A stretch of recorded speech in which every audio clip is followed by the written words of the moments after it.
Kyle Anzalone Show. And joining me today, returning to the show, is Keaton Weiss, the co-host of Due Dissidents. And I've really been enjoying not only your commentary and coverage on that show, but also I've seen you on the Jimmy Dore Show quite a bit. So, Keaton, thanks for coming on my show again. How you doing today? I'm doing great, man. Thanks for having me. Good to see you again. I've been seeing you on the Jimmy Dore show. I noticed you got some time in with Misty, so that's awesome. That's awesome. That's right. Well, our friend Misty Winston, along with hosting the Misty Winston Show, is filling in on the Jimmy Dore Show, I believe, tonight.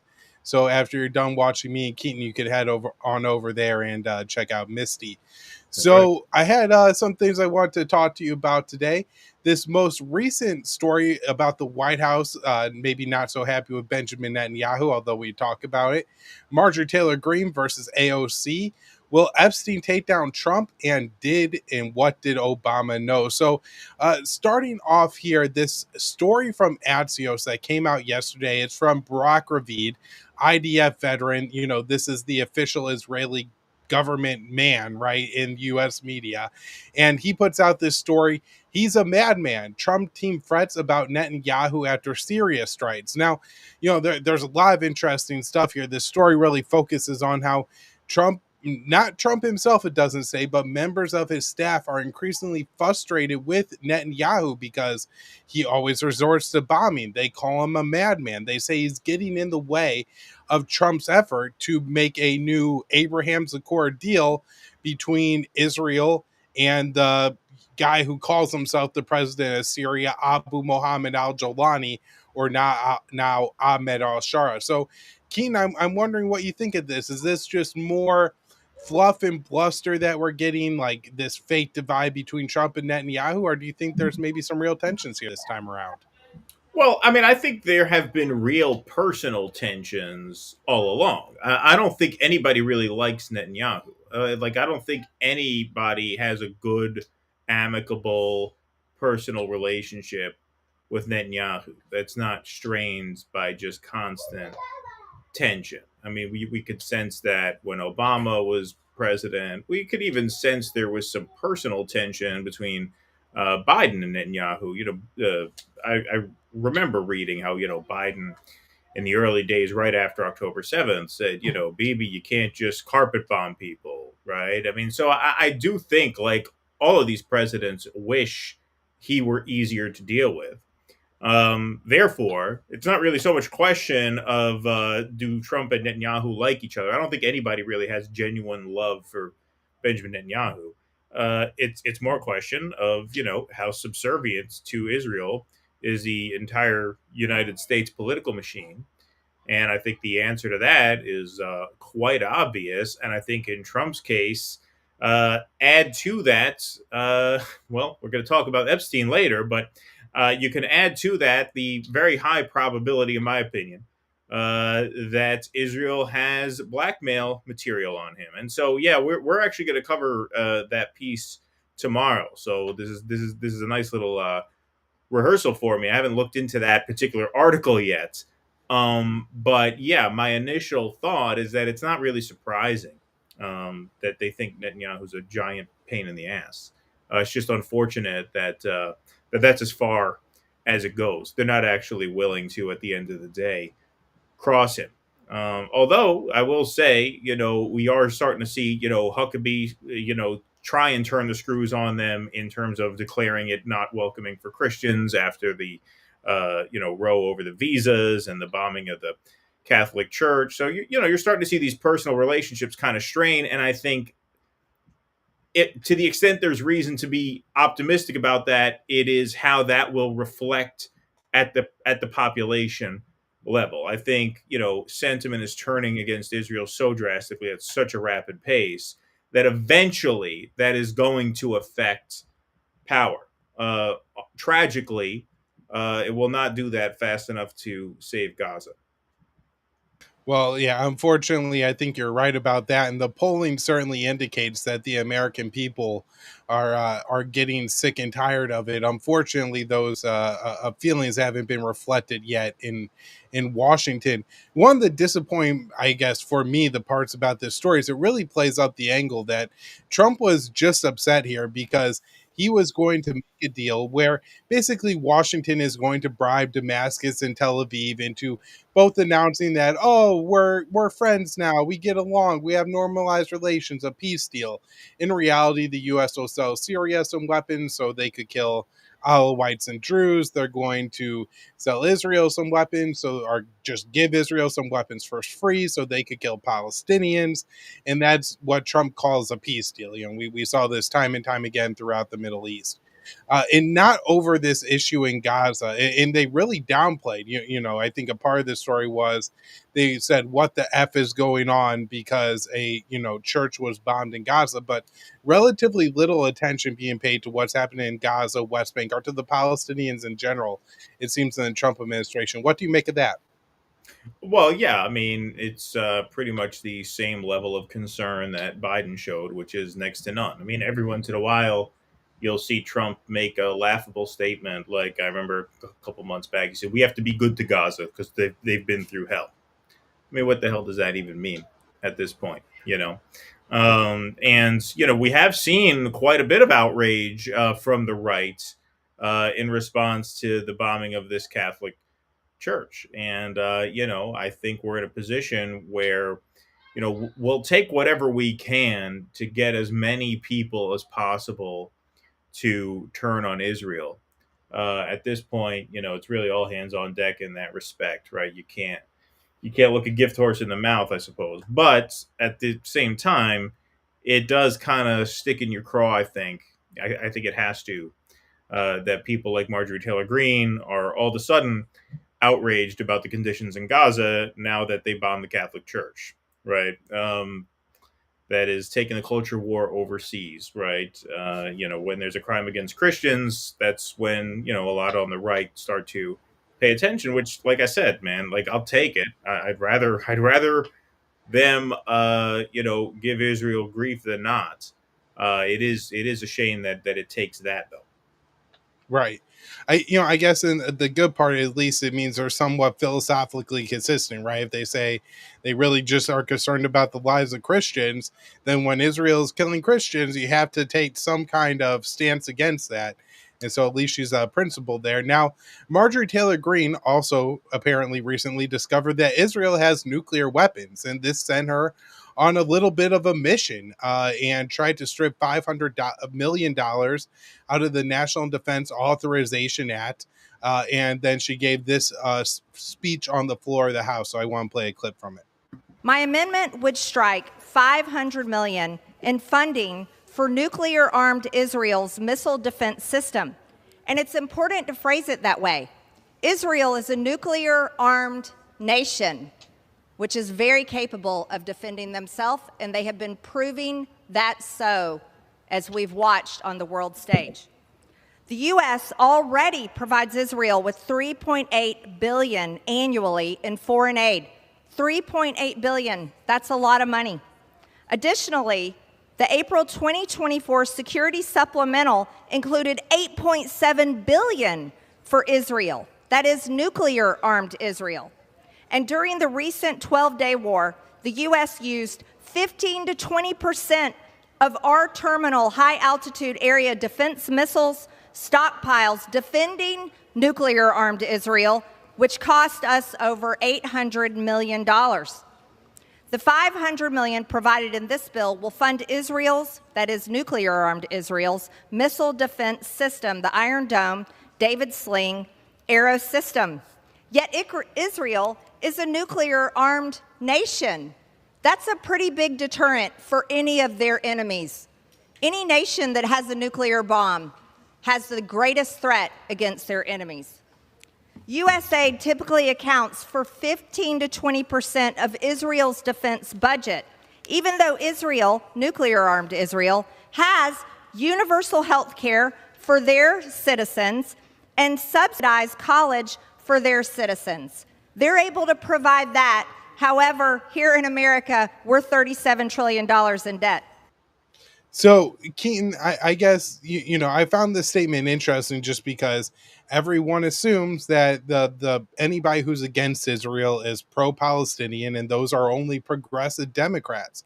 Yet, when you look at this, only 6 congressmen voted to take the 500 million from Israel. Marjorie Taylor Greene, Thomas Massey on Republicans, and then Al Green, Tlaib, Omar, and Summer Lee.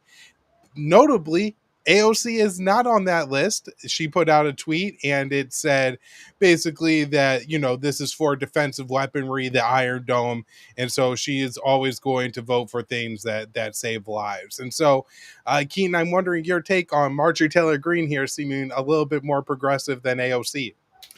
Yeah, I mean, look, there's no other way to put it. It's a disastrous vote for AOC. There's no such thing as defensive weapons or defensive aid when such aid is going to a country committing a genocide. Caitlin Johnston replied to AOC. She says something to the effect of, this is like saying, well, I didn't vote to give the mass shooter guns and bullets. I just voted to give the mass shooter a bulletproof vest so that no one could defend themselves against the mass shooter. And that's what this is. Like, if you're providing defensive aid to a country that is just rampaging the world, then yes, you are aiding and abetting those war crimes by doing that, obviously. What if Israel had no Iron Dome? If they had no Iron Dome, they would have to be a little bit better neighbors, don't you think? Like, if they didn't have that missile shield, then they couldn't do all of this horrific stuff that they're doing. So it just makes no sense. I mean, it's completely stupid on its face. And this isn't the first time that AOC has voted, or I shouldn't say it's not the first time she has failed to vote against the Iron Dome. The first time was in 2021 when she very famously voted no on Iron Dome funding. And then it was caught on video on the C-SPAN feed. Nancy Pelosi kind of pulled her aside, and you could see them having a kind of an animated argument on the side of the House floor. And then AOC changed her vote from no to present.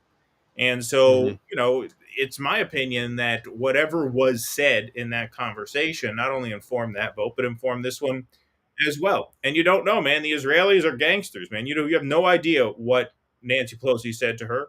It could have been something as benign as, hey, the way it works in this town is we support the Iron Dome. So if you have higher political aspirations, you better not register a no vote. Could have been something more sinister than that. Obviously, that is speculation. We don't know. But what we clearly know is that she was bent and broken in that moment.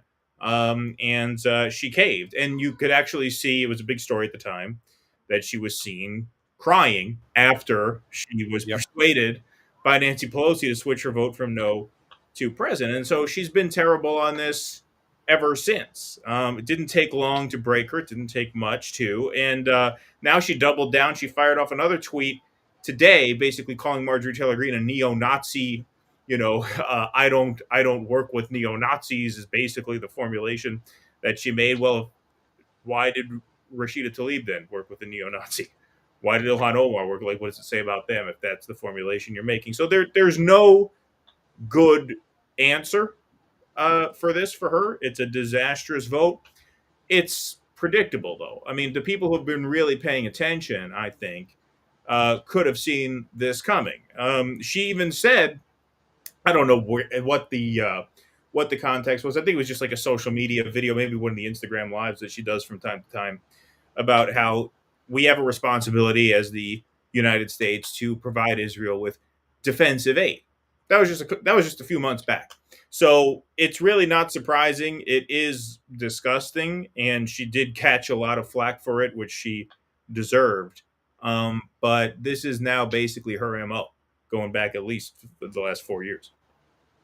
Yeah, I mean, I think you kind of hit the nail on the head there. Now, I want to kind of bring up this vote. It was 422 to 6. Yeah. And it just ask you a question about one of your answers from the first question I asked, which was, you think the tide is changing, and at some point I get, the government in Washington will reflect the people here.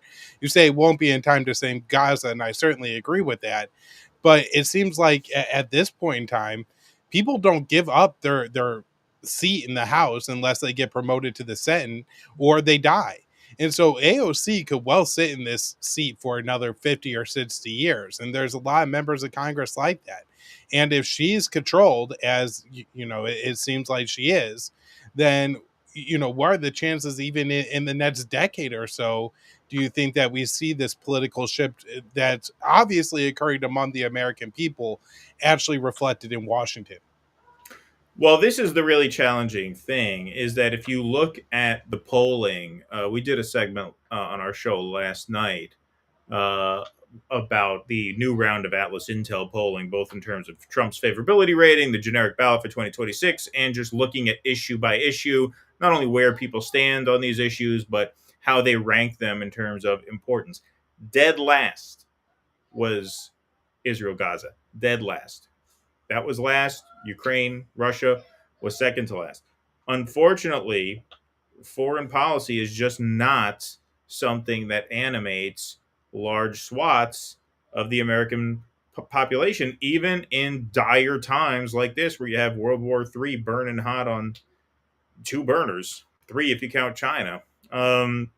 So that creates a challenge, because if you look at a campaign like Zoran Mamdani's in New York, what he was able to do is lead with domestic issues, affordability, cost of living, etc., and sort of fold into that an anti-Israel foreign policy critique. Now, that is far from a full-throated endorsement of Mamdani. He has made several mistakes, as I anticipated he would. That's what happens when you run inside the two-party system. But the political lesson from his primary win is that the way to move the needle and actually affect things from a foreign policy standpoint is to lead with people's immediate needs on kitchen table issues and then fold in a foreign policy critique there. Now, the reason I say this is challenging is because a lot of people who see eye to eye on foreign policy don't see eye to eye on the domestic issues. Like you, as I understand, are more of a libertarian. I'm more of a socialist. Right. So how much common ground is there between us on things like a rent freeze, right? That creates a little bit of an issue. However, the other side of that is where you and I would, I think, agree a lot, is on civil liberties issues, which is a domestic policy issue. So whether it is kitchen table issues like cost of living or existential issues like civil liberties, crime and punishment, things like that, we have to figure out ways to find common ground on domestic issues so that we can bring in the foreign policy on the backs of these domestic programs, because unfortunately, that's really the only way to do it. Foreign policy is obviously hugely important. It's a huge focus of yours and mine, and it's a huge focus of this online space. But the danger of being too online is that you kind of assume that the priority set of people in this space mirrors the priority set of the general population, which unfortunately it does not. And so that creates a big challenge. It creates a big challenge because when you look at the numbers, it's very, very difficult to clean house in Washington based solely on a foreign policy critique, if that makes sense. No, it does. And I, agree with a lot of what you said there and the problems. One of the interesting things is while maybe the Americans don't prioritize, their voting based on foreign policy, the Israel lobby certainly prioritizes your candidate based on foreign policy. Yes, indeed. And so, I remember I had a friend who was running for Congress for Chicago, one of the Chicago congressional seats, right, for the House of Representatives. She was challenging Daniel Davis. And, she's a progressive Democrat. And the Israel lobby came in, ran a whole bunch of smear ads about her over her stance on Palestine and helped out Daniel Davis. I think they dumped like $500,000 into the race. And he ended up winning a race that I think she probably had a real chance at the beginning. And so even if we don't prioritize foreign policy, our candidates are picked based off of their foreign policy.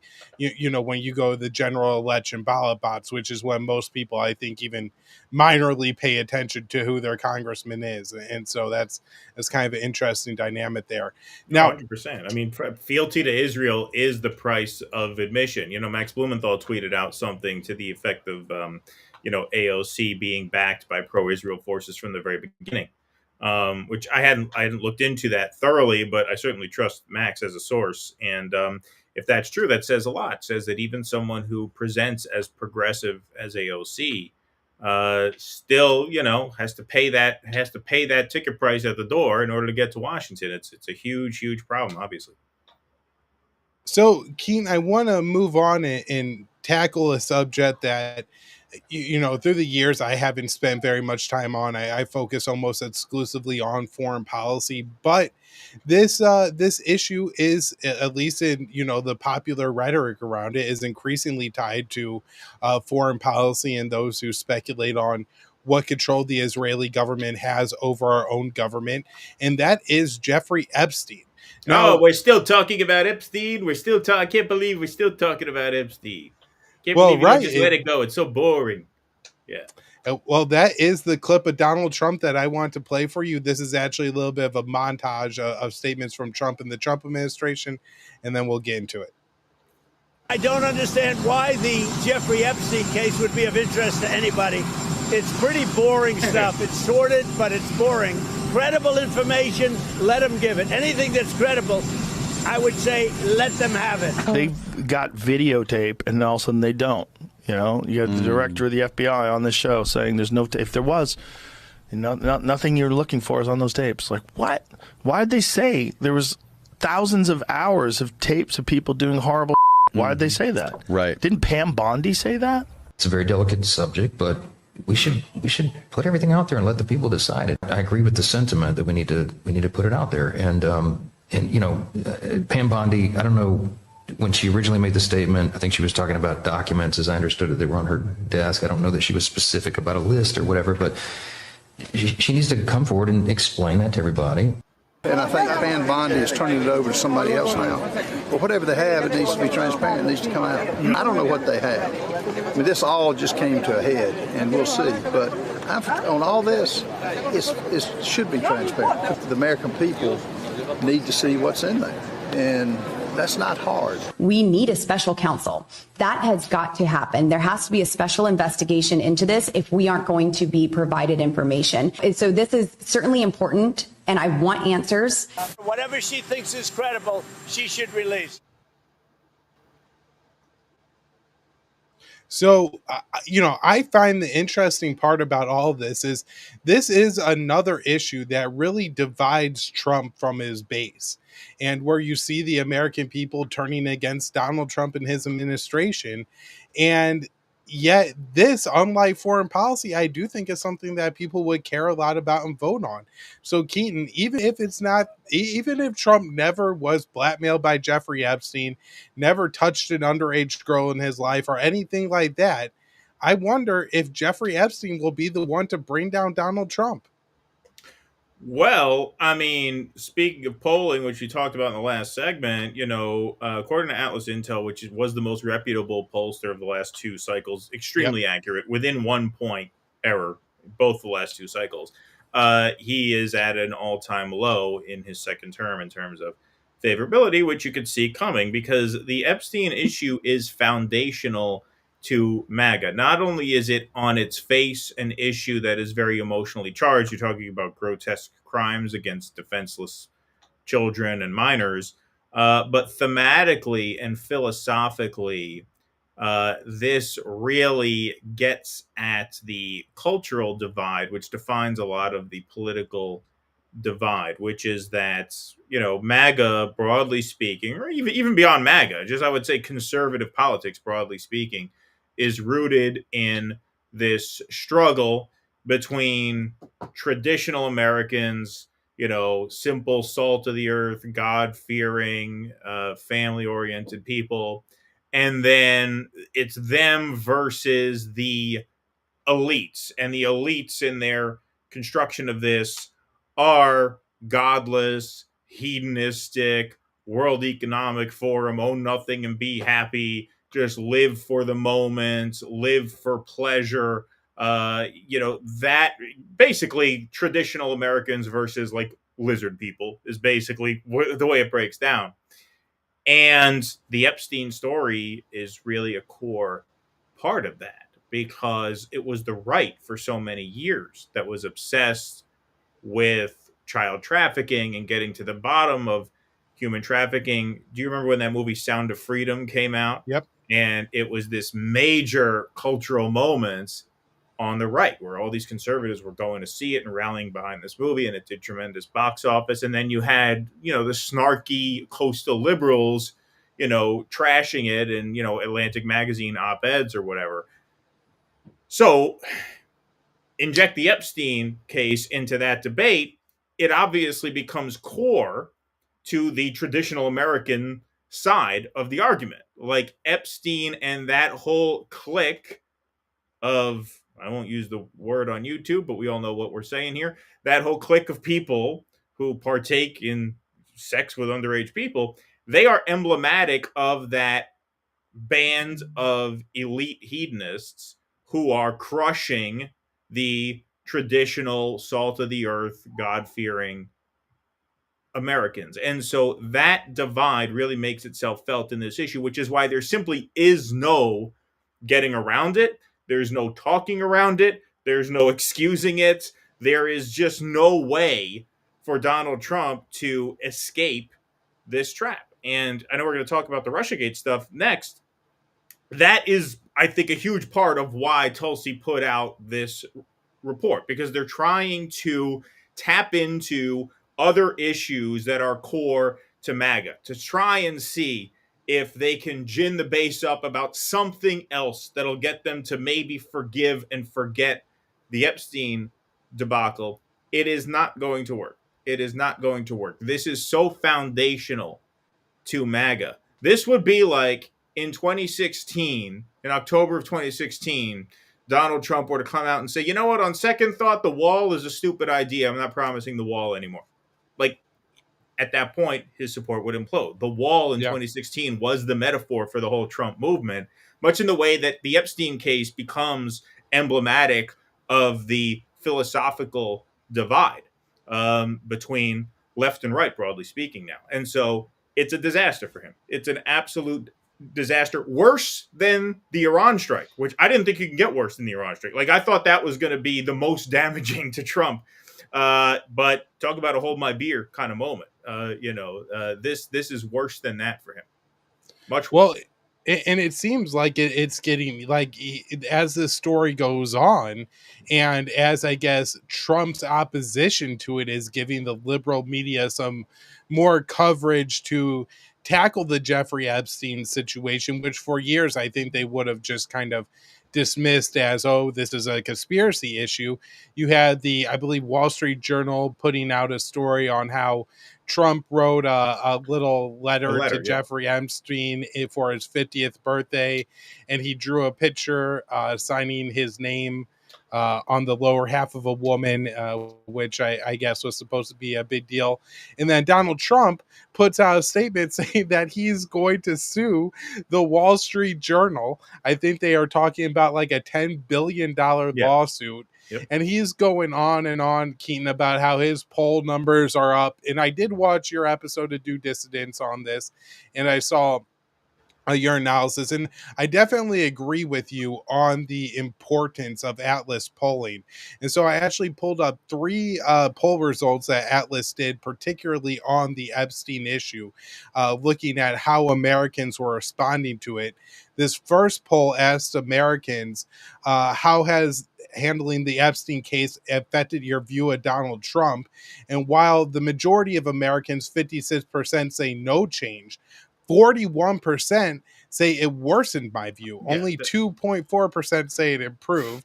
The second poll result we have here, Chris, if we can move on, is, do you think Donald Trump's past association with Jeffrey Epstein should be investigated further?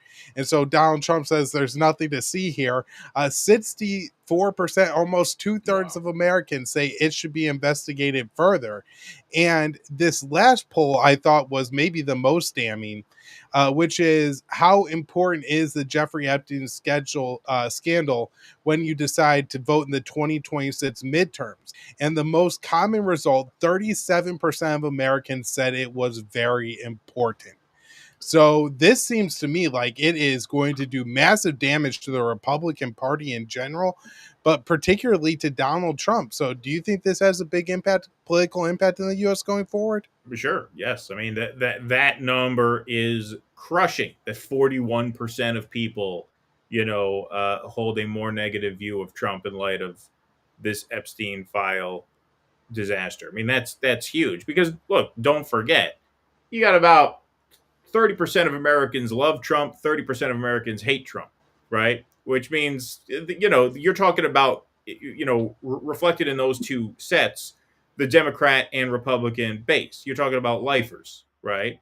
Like an MSNBC addicted liberal is not going to have a more negative view of Trump because of this Epstein thing. They already hated him as much as they could possibly hate any human being ever, right? And the same thing for a lot of the MAGA base, which has proven to be, unfortunately, quite cultish over the past 6 months. So the fact that, 40% of people say this has worsened their view, yeah, that's an absolutely devastating number. It's a devastating number. And the fact that only 25% of people think that the Trump-Epstein connection should not be investigated further, that's also a very, very low number because Trump's base constitutes more than 25% of the people. So what that tells you is that even some of that base, which is a very, very sticky base, right? I mean, they're not going to jump ship easily, is not loving the way this is looking. And so, it's absolutely devastating. There's no way to overstate the impact. That's why we've been covering this as much as we have. It is a politically seismic event. Yeah. So, Keaton, before we wrap up here, I do want to ask you, we had what was, made to be a big deal, Tulsi Gabbard releasing some documents. Really, I guess maybe pointing the finger more at Barack Obama than previous reports on Russiagate had pointed the finger directly at Obama. So I want to play a clip from Tulsi Gabbard and then get your reaction to this. Yep. Over 100 documents that we released on Friday really detail and provide evidence of how this treasonous conspiracy was directed by President Obama just weeks before he was due to leave office after President Trump had already gotten elected. This is not a Democrat or Republican issue. This is an issue that is so serious it should concern every single American because it has to do with the integrity of our democratic republic. We had a sitting president of the United States and his cabinet and leadership team. They decided that they would do everything possible to try to undermine his ability to do what voters tasked President Trump to do. So creating this piece of manufactured intelligence that claims that Russia had helped Donald Trump get elected. Russia did not, this is after the election now, did not attempt to affect the outcome of the American election. That was never published. Hours before it would have gone into President Obama's President's Daily Brief, it was pulled by a senior level intelligence official saying that they had to pull it because they had received new guidance.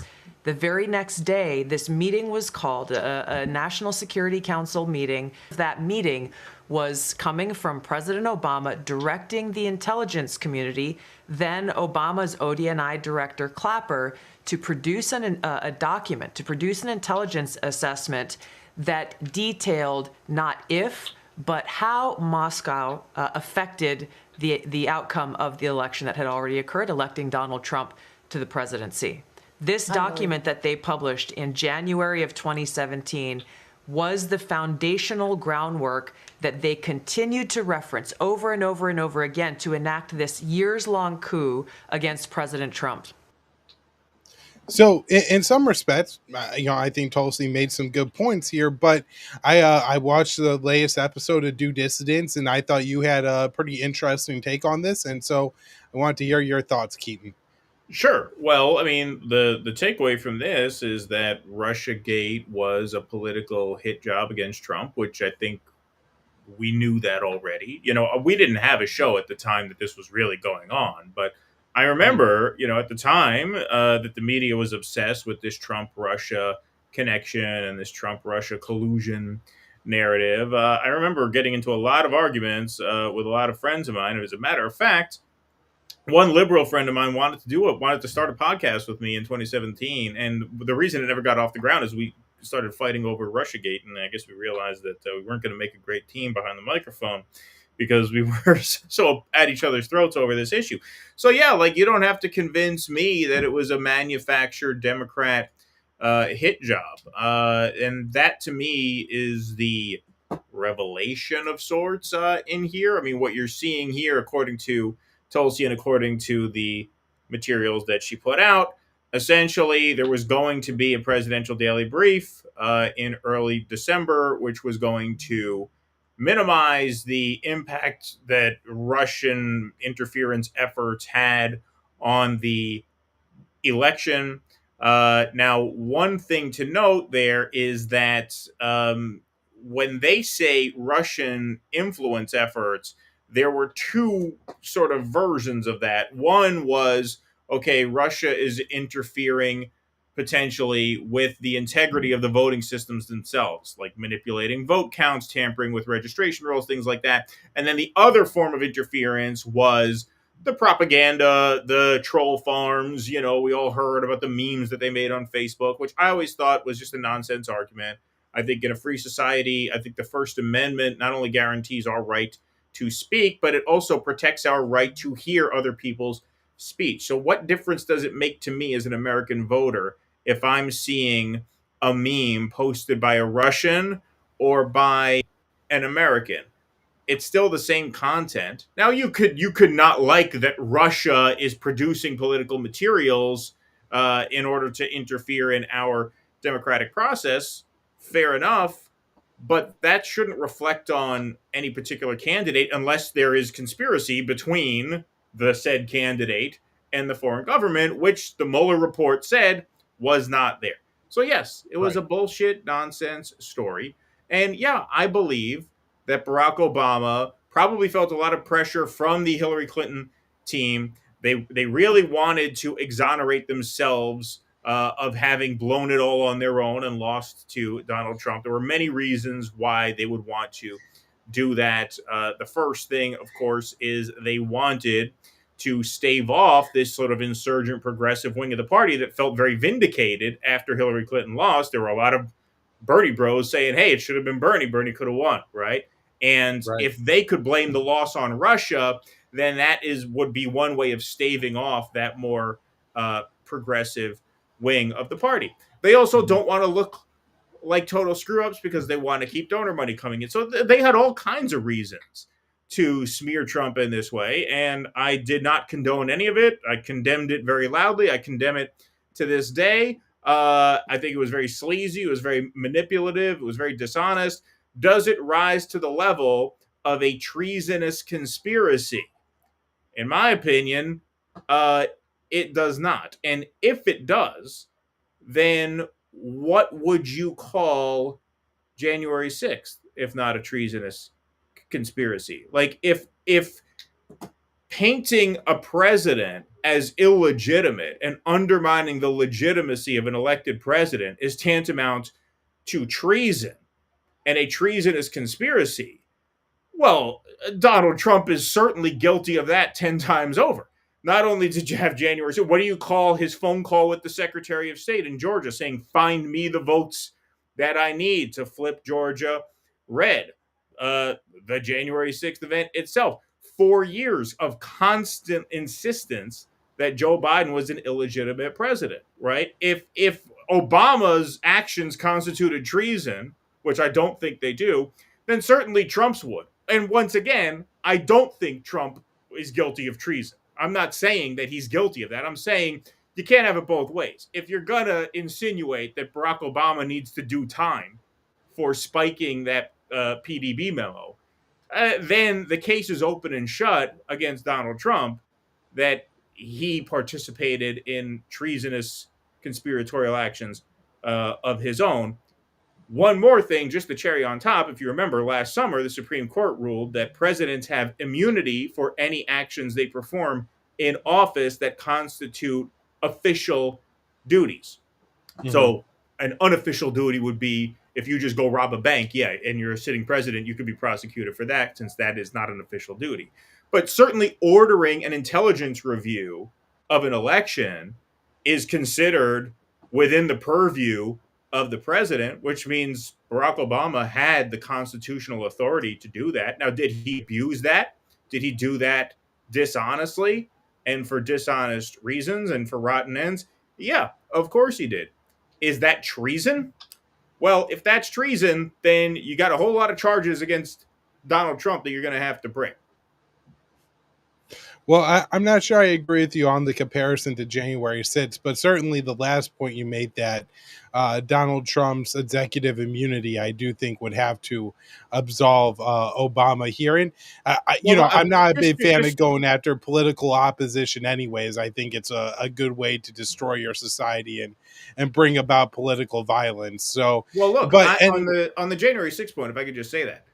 Yeah. I was very proud. I was very glad, I should say, not proud because I wasn't at the protest, but I was very glad that Trump pardoned the January 6ers. I think January 6th was a setup. I think it was pretty much an op. I think the FBI clearly infiltrated that event. I think the January 6th protesters were treated horribly. They were railroaded. That guy, Jacob Chansley, was diagnosed schizophrenic, documented history of mental illness, posed no threat to anybody. Video showed he was being led around by cops inside the Capitol building. The committee did not allow his legal defense team to see that footage, which probably would have gotten him off entirely. They tried to lock that guy up for 6 years. That's just one example of one protester being railroaded. So I just don't want people to confuse what I'm saying. I'm not saying January 6th was a treasonous conspiracy. I don't think it was. But what I'm saying is, if you are going to accuse Barack Obama of treason for ordering a review of an election, then the president who says they stole the election, the Capitol building's that way, go be strong, then you could make that argument against him if you are going to prosecute Obama for that. Like I said, I don't think any of them should be prosecuted for that. I don't think Trump committed treason. I don't think Obama committed treason. I think they're both politicians who go after the other side in ways that are not the most savory. But I don't think any of them committed treason. And I certainly don't think January 6th was prosecutable in that way. I didn't want to give you the impression that I did. All right. No, I wasn't necessarily thinking that. I guess from my perspective, the Obama administration, and maybe not at the knowledge of the president, this certainly wasn't what Tulsi Gabbard put out, but through Crossfire Hurricane and investigating Donald Trump and really cooking up this whole Russiagate conspiracy, which, I really don't care that they went after Donald Trump with it. I think the part of it that really upset me is how it destroyed the U.S.-Russian relationship, and I think ultimately ended up with the war in Ukraine.